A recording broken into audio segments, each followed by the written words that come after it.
Corona काल में एक के बाद एक सनसनीखेज खुलासे सामने आ रहे हैं। इसी बीच दिल्ली को लेकर एक ऐसा खुलासा हुआ जो आपके भी रोंगटे खड़े कर देगा कि आखिर दिल्ली को क्या बनाने की साजिश रची जा रही थी।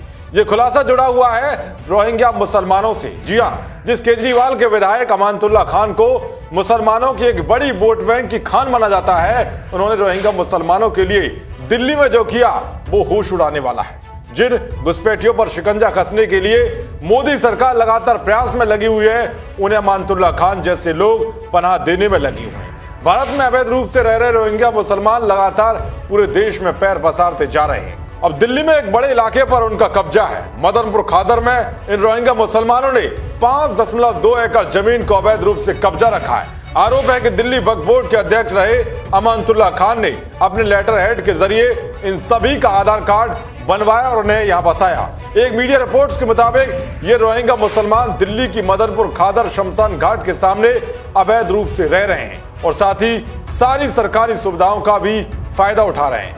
ओखला के विधायक और आम आदमी पार्टी के नेता अमानतुल्लाह खान इस वक्त उनके सबसे बड़े मददगार हैं, जिन्होंने रोहिंग्या मुसलमानों को राशन पानी से लेकर अन्य मदद मुहैया कराने के लिए दिन रात एक की हुई है।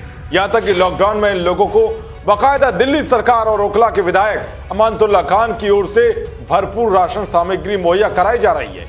जहां एक तरफ लॉकडाउन के चलते दिल्ली में फंसे दूसरे राज्यों के मजदूर केजरीवाल सरकार पर यह आरोप लगा रहे हैं कि उन्हें सीएम केजरीवाल राशन पानी मुहैया नहीं करा रहे हैं, इसीलिए वो दिल्ली छोड़कर अपने घरों की ओर पैदल ही निकल पड़ रहे हैं। तो वही दूसरी तरफ दिल्ली सरकार और अमानतुल्लाह खान अवैध रूप से रह रहे रोहिंग्या मुसलमानों के लिए सभी सुविधाएं मुहैया करा रहे हैं। खबर के मुताबिक रोहिंग्या यहाँ कोई भी काम वैध तरीके से नहीं करते, यहाँ तक कि लाइट भी चोरी की यूज की जाती है, जिससे विद्युत विभाग को चपत लगती है।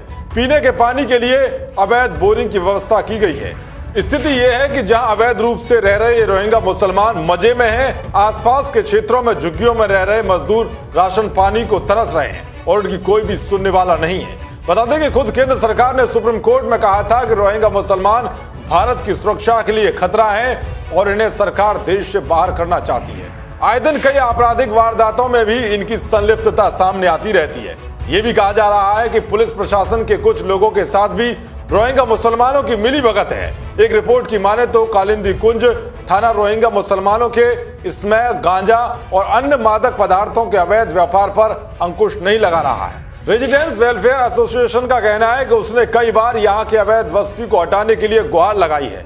5.2 एकड़ की इस जमीन का खसरा नंबर 612 है और इसकी कीमत सैकड़ों करोड़ों बताई जाती है। आम आदमी पार्टी के नेताओं की ओर से यह राशन पानी वितरित करना और रोहिंग्या मुसलमानों की मदद करने के पीछे ये निहार्थ भी निकाला जा सकता है कि इन्हें दिल्ली की सत्ता का संरक्षण प्राप्त है और अधिकतर रोहिंग्या बांग्लादेशी हैं। स्थानीय लोगों का कहना है कि सारी बसावट आम आदमी पार्टी के विधायक अमानतुल्लाह खान की देन है। ये सारे रोहिंग्या मुसलमान पहले कंचन कुंज में एक जमीन पर रह रहे थे। स्थानीय लोगों की माने तो 300 रोहिंग्या मुसलमानों को योजनाबद्ध तरीके से अमानतुल्लाह खान ने एक साजिश के तहत यहाँ बसाया हुआ है। इससे पहले कपिल मिश्रा भी दिल्ली सरकार के मुखिया अरविंद केजरीवाल को रोहिंग्या प्रेमी बता चुके हैं।